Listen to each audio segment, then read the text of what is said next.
जय हिंद दोस्तों, welcome to my YouTube channel knowledge power Pandey ji के साथ। दोस्तों, कल का क्लास हम लोगों ने भाग 2 नागरिकता में भाग 2 को देखा था, जो अनुच्छेद 5 से अनुच्छेद 11 तक था। अब भाग 2 के पार्ट 2 में हम लोग CAA, NRC और NPR के बारे में देखते हैं, क्योंकि ये भी नागरिकता से ही रिलेटेड है। तो आइए हम लोग देखते थे कि CAA, NRC और NPR की क्या जरूरत थी, इसे क्यों लाया गया। तो आइए, पहला क्या है CAA का फुल फॉर्म होता है सिटीजनशिप अमेंडमेंट एक्ट, मतलब नागरिकता संशोधन अधिनियम। सिटीजनशिप अमेंडमेंट एक्ट, नागरिकता संशोधन अधिनियम। दोस्तों, ये भी एक नागरिकता ही देने के लिए है। इसमें क्या है, इसमें 3 देशों को रखा गया है। इसमें पाकिस्तान,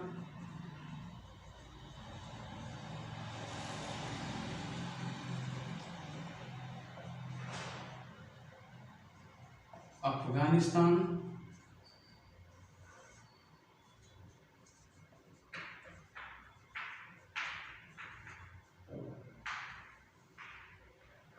बांग्लादेश। दोस्तों, इसमें 3 देश के लोग, जो पाकिस्तान, अफगानिस्तान और बांग्लादेश, इन तीनों देश के जो अल्पसंख्यक लोग हैं, जिसको हम लोग धार्मिक प्रताड़ना दिया जा रहा था, वहाँ के धर्म के आधार पर उन लोगों को बहुत मारा पीटा जा रहा था, तो वो लोग भारत में आ गए। तो भारत में आ गए तो उन लोगों को भी नागरिकता देना चाहिए। तो इसीलिए ये कानून लाया गया CAA कि हम लोग अल्पसंख्यक, जो पाकिस्तान, अफगानिस्तान और बांग्लादेश में जो धार्मिक प्रताड़ना की वजह से शिकार हो गए हैं, तो वो लोग, हमारा भारत क्या है, हमारा भारत वसुधैव कुटुंबकम। हमारे भारत में जो भी लोग आते हैं, हम लोग शरणार्थी, जो भी शरणार्थी आते हैं, उनको हम लोग शरण देते हैं, तो उनको नागरिकता इसी माध्यम से दिया गया CAA कि भारत, पाकिस्तान, अफगानिस्तान और बांग्लादेश के जो अल्पसंख्यक लोग हैं, अल्पसंख्यक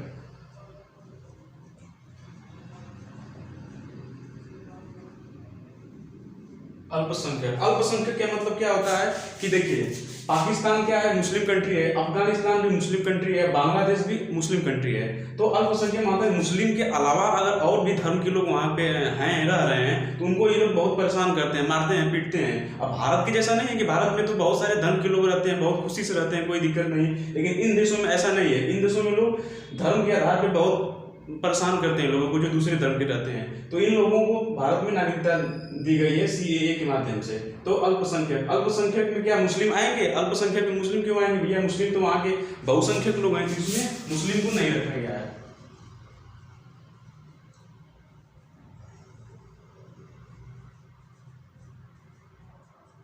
ठीक, तो इसमें कहा गया है कि अगर 2014 से पहले 2014 से पहले जो लोग भारत में रह रहे हैं, तो हम CAA के तहत उसको नागरिकता दे देंगे। ठीक, 2014 से पहले जो लोग रह रहे हैं, उसको हम लोग नागरिकता दे देंगे।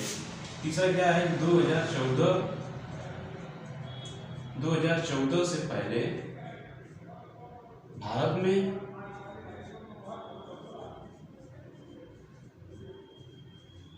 रह रहे अल्पसंख्यकों को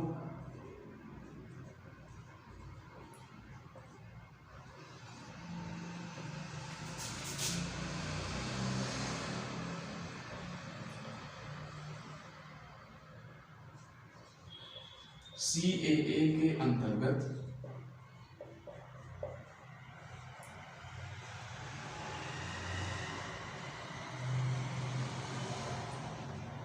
ठीक, 2014 से पहले भारत में रह रहे अल्पसंख्यक नागरिकों को CAA के अंतर्गत नागरिकता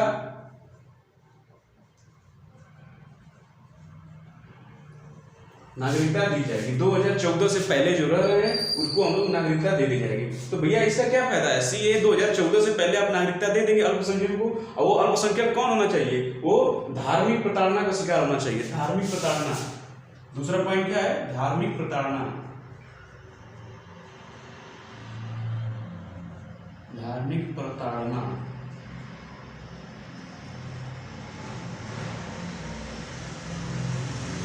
धार्मिक शिकार।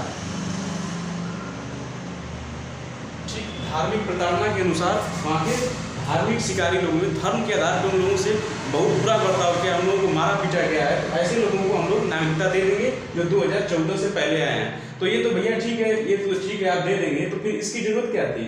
ये तो हम किसी भी तरह से नागरिकता दे सकते हैं, वो तो हम पंजीकरण की विधि के द्वारा, पंजीकरण विधि के द्वारा भी हम नागरिकता दे सकते हैं। जो पंजीकरण में क्या है कि आप 7 साल तक भारत में रह रहे हैं और 2014 के साथ जुड़ेंगे 2021 के बाद उसको ऑटोमेटिक नागरिकता मिल जाएगी। तो फिर इसको लाने की क्या जरूरत है आप लोगों को नागरिकता की? तो यही है हमारा सीए क्या है, सीए में कौन कौन से देश के लोग रखे गए हैं?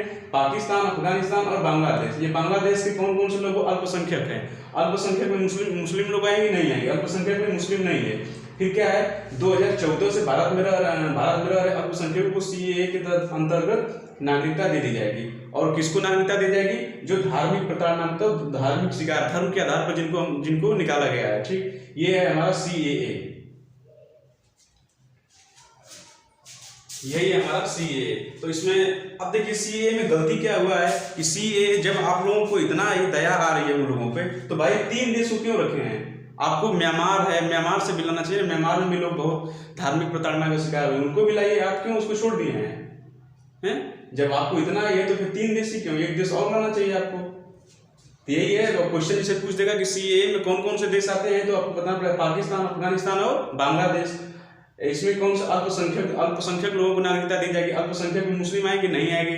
फिर इसमें बोला गया कि 2014 से पहले जो भारत में रह रहे हैं उसको नागरिकता दी जाएगी। और ये धार्मिक प्रताड़ना, मतलब धर्म के शिकार होने चाहिए। अब भारत जैसा नहीं कि भारत में बहुत सारे धर्म के लोग रहते हैं, बहुत प्रेम से रहते हैं, इसमें कोई दिक्कत नहीं है। अन्य देशों में ऐसा नहीं है। अन्य देशों में आप अगर दूसरे धर्म के रहेंगे तो आपसे भेदभाव किया जाएगा। तो ये है हमारा सीएए को कब पारित किया गया था? सीएए को कब पारित किया गया था? तो इसको सीएए को 10 दिसंबर 2019 में लोकसभा में,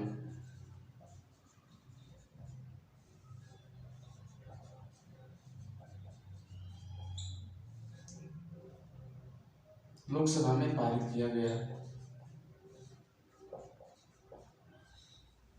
ठीक, 10 दिसंबर 2019 को इसको लोकसभा में पारित किया गया। फिर 11 दिसंबर 2020 को राज्यसभा में पारित किया गया।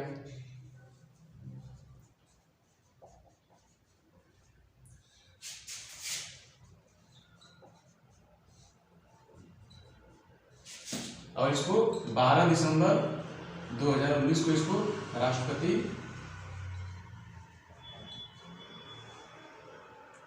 के पास। ठीक, इसको कब लागू किया गया? तो 10 दिसंबर 2019 को इसको लोकसभा में पारित किया गया। फिर 11 दिसंबर 2019 को राज्यसभा में पारित किया गया। फिर 12 दिसंबर 2019 को राष्ट्रपति के पास ले जाया गया। अब फिर ये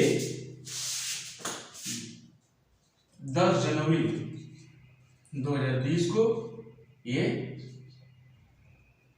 इसका प्रावधान पारित हो गया, ये कानून बन गया। सीएए कानून बन गया।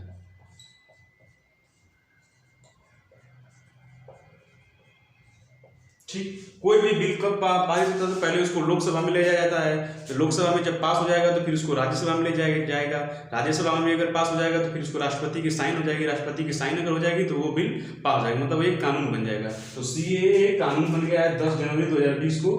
जब राष्ट्रपति साहब इसमें साइन कर दिए तो ये कानून बन गया। तो यही है हमारा सीएए। फिर से देखिए सीएए का फुल फॉर्म क्या होता है? सिटीजनशिप अमेंडमेंट एक्ट, नागरिकता संशोधन अधिनियम। सीएए के अंतर्गत 3 देश के जो अल्पसंख्यक लोग हैं, पाकिस्तान, अफगानिस्तान, बांग्लादेश के जो अल्पसंख्यक लोग हैं उसको नागरिकता दे दी जाएगी। और वो भी कब नागरिकता दी जाएगी?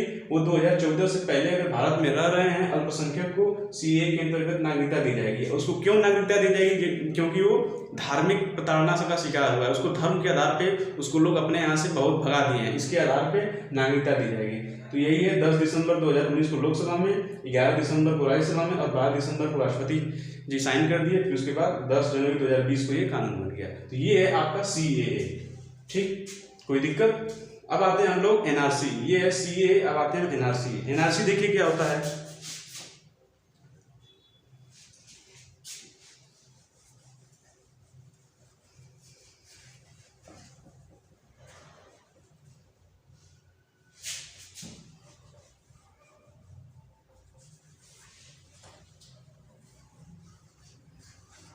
एनआरसी। दूसरा क्या है एनआरसी। एनआरसी का फुल फॉर्म क्या होता है?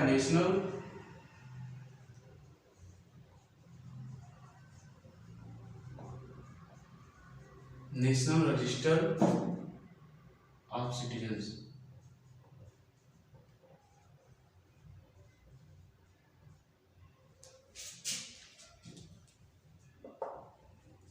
एनआरसी क्या है? एनआरसी लाया गया था पूरे भारत के लिए, जैसे पूरे भारत के लोग के लिए लाया गया था कि एक आप अगर भारत में आप रह रहे हैं तो आप एक रजिस्टर, आप कोई एक प्रूफ दिखा दीजिए कि हम भारत में रह रहे हैं। ठीक, एक प्रूफ चाहिए था कि भारत में जो लोग रह रहे हैं उसको एक प्रूफ के तौर पर कोई दस्तावेज, कोई डॉक्यूमेंट देना पड़ेगा। तो इसके लिए गवर्नमेंट ने 4 प्रकार से, इसके लिए पहला बोली थी 30 प्रकार के डॉक्यूमेंट,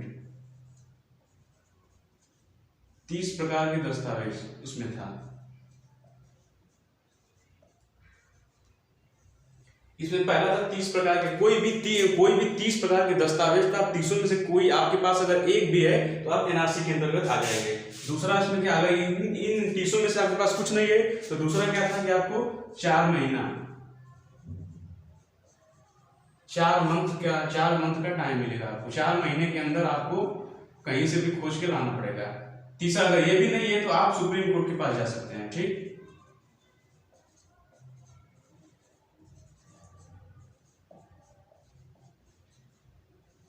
सुप्रीम कोर्ट के पास जा सकते हैं। ठीक है, इसमें क्या बोला था कि जो भी इसमें क्या बोला था, 30 प्रकार के दस्तावेज हैं, 4 मंथ का टाइम दिया जाएगा और सुप्रीम कोर्ट के पास। इसमें बोला गया था कि 24 मार्च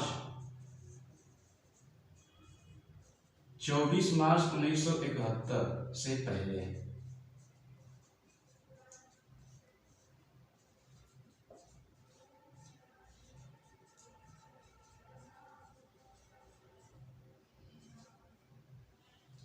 भारत में रहना चाहिए।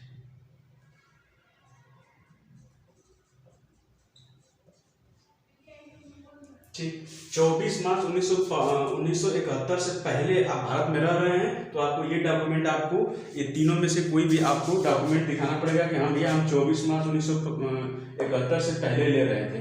अब ये 24 मार्च 1971 ही क्यों? तो इस टाइम क्या हुआ था कि जो बांग्लादेश था हम लोगों का, बांग्लादेश पहले क्या था, पहले बांग्लादेश हम लोगों का पूर्वी पाकिस्तान था और पश्चिमी पाकिस्तान, इस टाइम पाकिस्तान उसका नाम पश्चिमी पाकिस्तान था और बांग्लादेश क्या था, पूर्वी पाकिस्तान था। तो पाकिस्तान, पश्चिमी पाकिस्तान और पूर्वी पाकिस्तान आपस में झगड़ा, बहुत सारे, वो बहुत बेकार पाकिस्तान था ना, वो बहुत बुरी गति से उसको पीटता था, पूर्वी पाकिस्तान को बहुत ही उसको मारता पीटता था। तो उसके राष्ट्रपति ने फिर इंदिरा गांधी के पास आई, बोले भैया हम लोग को बचाइए, बहुत परेशान कर रहा है। तो ये अपने में ही उन लोगों को लड़ाई हो गई, बहुत मार काट के बाद तो पूर्वी पाकिस्तान के लोग जहमत में भागने लगे। तो वही भाग के हम लोगों के क्षेत्र में आ गए थे पूर्वी पाकिस्तान के लोग, तब जाके उनका नाम पूर्वी पाकिस्तान से बांग्लादेश हुआ। तो वही जब आ गया था तो उसका डॉक्यूमेंट दिखाना चाहिए कि भाई आप इंडिया में रह रहे हैं तो आप दिखाएं कहीं आप दूसरे कंट्री के तो नहीं है। तो यही एनआरसी इसलिए लाया गया था कि इसका सबसे प्रभावित राज्य, ये केवल एक ही राज्य में लागू हुआ है। वो कौन सा राज्य है? ये सबसे पहले असम में ही लागू हुआ था, असम में।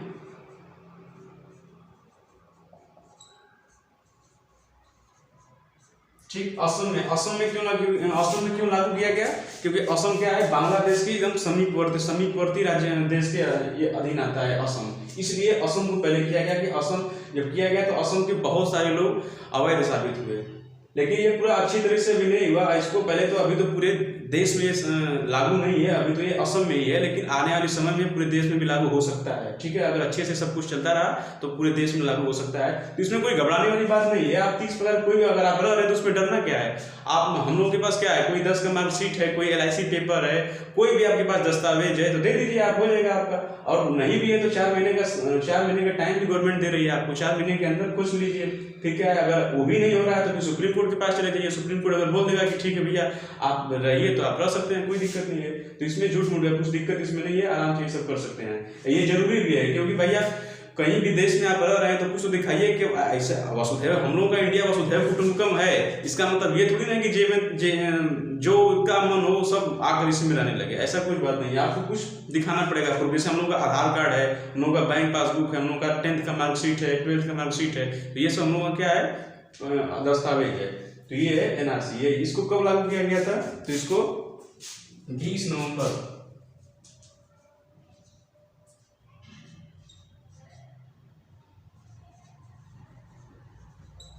इसको 20 नवंबर 2019 में गृह मंत्री अमित शाह द्वारा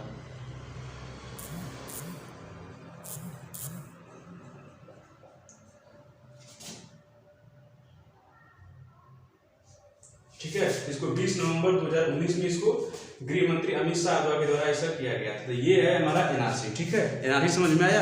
एनआरसी का फुल फॉर्म क्या होता है? National register of citizenship. मतलब जो भी हमारे देश के नागरिक है उसके लिए एक रजिस्टर, एक कोई भी दस्तावेज आपको होना चाहिए। वो दस्तावेज में आपको 30 प्रकार के दस्तावेज गवर्नमेंट दी है कि 30 प्रकार में से कोई भी आपके पास एक होना चाहिए। दूसरा क्या, अगर ये पहला आपके पास नहीं है तो दूसरा क्या है, 4 मंथ का टाइम, 4 महीने का टाइम आपको देगी सरकार के 4 महीने के अंदर आप खोज लीजिए। तीसरा क्या, अगर ये भी आपके पास नहीं है तो आप सीधे सुप्रीम कोर्ट जा सकते हैं। सुप्रीम कोर्ट जाइए, आप उनको बताइए, आप सुप्रीम कोर्ट जैसा फैसला करेंगे उस हिसाब से आपका काम होगा। ये क्या बोला है कि 24 मार्च 1971 से पहले, ये डॉक्यूमेंट क्या बोलेगा कि 24 मार्च 1971 से पहले आप भारत में रह रहे हैं। ये फिर इसका पहला राज्य कौन था? असम राज्य। असम राज्य में सबसे पहले लागू हुआ, अभी पूरे देश में लागू नहीं हुआ। तो इसका पहला राज्य क्या है? असम। असम क्यों लागू हुआ था? क्योंकि ये बांग्लादेश के बहुत ही नज़दीक है, इसलिए कि बांग्लादेश के लोग असम में तो नहीं रहे, इसलिए तो असम में ये लागू हुआ था। इसको कब लागू किया गया? 20 नवंबर 2019 को। किसके द्वारा? गृह मंत्री अमित शाह के द्वारा। तो ये है आपका एनआरसी। ठीक है, CA एनआरसी। अब बचा क्या है? एनपीआर। तो आइए एनपीआर को भी देख लेते हैं।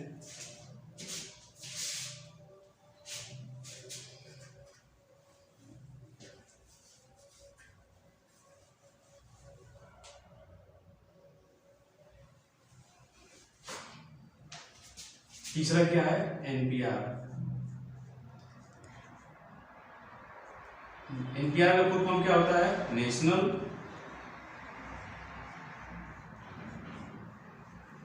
National population register.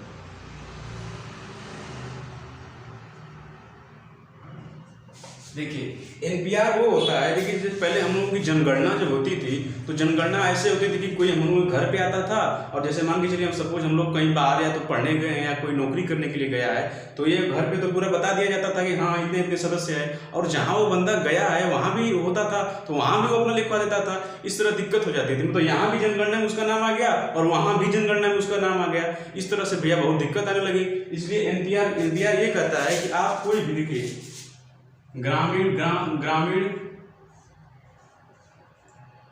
शहरी राज्य या देश राष्ट्रीय स्तर पर, इसके लिए सबका अलग अलग डॉक्यूमेंटेशन होगा। इसे ग्राम के आधार पर एक ग्राम का बनाया जाएगा। फिर क्या है, शहर के आधार पर एक शहर में कितने कितने लोग रह रहे हैं, राज्य में कितने लोग रह रहे हैं, राज्य के आधार पर बनाया गया, और देश में कितने लोग रह रहे हैं, देश के आधार पर बनाया जाएगा। ऐसा नहीं कि यदि आपका कोई फैमिली अगर कहीं दिल्ली में जाकर सेटल हो गया है तो दिल्ली का जब होगा तो दिल्ली में आएगा, और जो आपका गाँव में जो रह रहा है तो गाँव में जो अगर वो दिल्ली रहेगा तो गाँव में उसका काउंट नहीं होगा, या तो गाँव में है या कोई दिल्ली में अगर है तो उसका वहाँ पे काउंट नहीं होगा। मतलब ये एक्यूरेट आपको पॉपुलेशन बताएगी, ये कोई खास नहीं है केवल पॉपुलेशन के लिए ही है, ये एक्यूरेट पॉपुलेशन आपको एक क्रमबद्ध रूप में बताया जाएगा कि ये पॉपुलेशन के लिए ही है। ठीक है, ये है एनपीआर, नेशनल पॉपुलेशन रजिस्टर, एक रजिस्टर की तरह है। मतलब इसको एक बहुत ही अच्छे सुव्यवस्थित ढंग से एकदम बढ़िया से किया जाएगा कि हाँ हमारे देश में हमारे शहर में इतने लोग रह रहे हैं, इसको मतलब क्रमबद्ध एक एक लाइन से किया, जैसे ग्राम में कितने लोग रह रहे हैं, शहर में कितने हैं, राज्य में कितने हैं, देश में कितने हैं, इसको एक क्रमबद्ध ढंग से किया जाएगा। ठीक है, ये है हमारा एनपीआर, इसीलिए इसको लाया गया था। ठीक, एनपीआर, तो ये हमारा CA एनआरसी और एनपीआर। ठीक है, यही है हमारा CA एनआरसी और एनपीआर। आगे क्लास हम लोग नेक्स्ट भाग 3 करेंगे, फंडामेंटल राइट्स। ठीक है, जय हिंद।